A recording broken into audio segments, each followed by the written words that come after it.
Do electric cars really help the environment? President Obama thinks so. So does Leonardo DiCaprio and many others. The argument goes like this. Regular cars run on gasoline, a fossil fuel that pumps CO2 straight out of the tailpipe and into the atmosphere. Electric cars run on electricity. They don't burn any gasoline at all. No gas, no CO2. In fact, electric cars are often advertised as creating zero emissions. But do they really? Let's take a closer look. First, there's the energy needed to produce the car. More than a third of the lifetime carbon dioxide emissions from an electric car comes from the energy used to make the car itself, especially the battery. The mining of lithium, for instance, is not a green activity.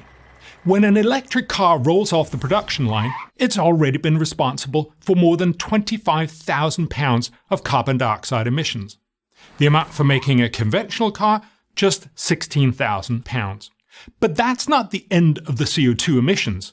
Because while it's true that electric cars don't run on gasoline, they do run on electricity, which in the US is often produced by another fossil fuel, coal. As green venture capitalist Vinod Khosla likes to point out, electric cars are coal-powered cars. The most popular electric car, the Nissan Leaf, over a 90,000-mile lifetime will emit 31 metric tons of CO2, based on emissions from its production, its electricity consumption at average US fuel mix, and its ultimate scrapping. A comparable Mercedes CDI A160 over a similar lifetime will emit just 3 tons more across its production, diesel consumption, and ultimate scrapping. The results are similar for a top-line Tesla, the king of electric cars. It emits about 44 tons, which is only 5 tons less than a similar Audi A7 Quattro. So throughout the full life of an electric car, it will emit just 3 to 5 tons less CO2.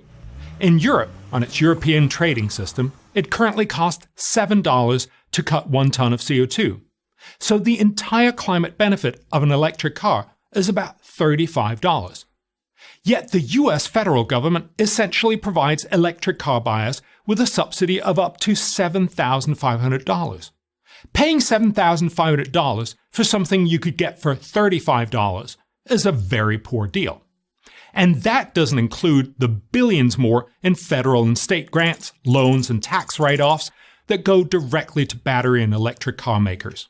The other main benefit from electric cars is supposed to be lower pollution. But remember Vinod Khosla's observation. Electric cars are coal-powered cars. Yes, it might be powered by coal, proponents will say, but unlike the regular car, coal plant emissions are far away from city centers, where most people live and where damage from air pollution is greatest. However, new research in the Proceedings of the National Academy of Sciences found that while gasoline cars pollute closer to home, coal-fired power actually pollutes more, a lot more. How much more? Well, the researchers estimate that if the US has 10% more gasoline cars in 2020, 870 more people will die each year from the additional air pollution.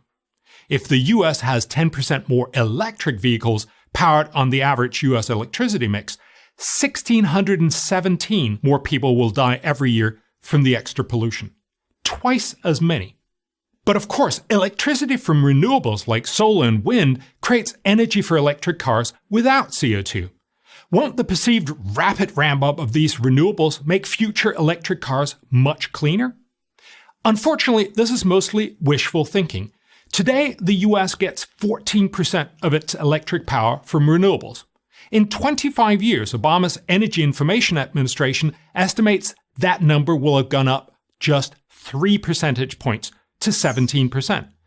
Meanwhile, those fossil fuels that generate 65% of US electricity today will still generate about 64% of it in 2040.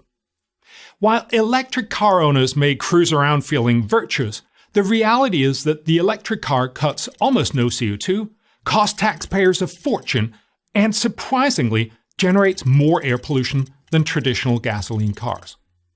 I'm Bjorn Lomborg, president of the Copenhagen Consensus Center.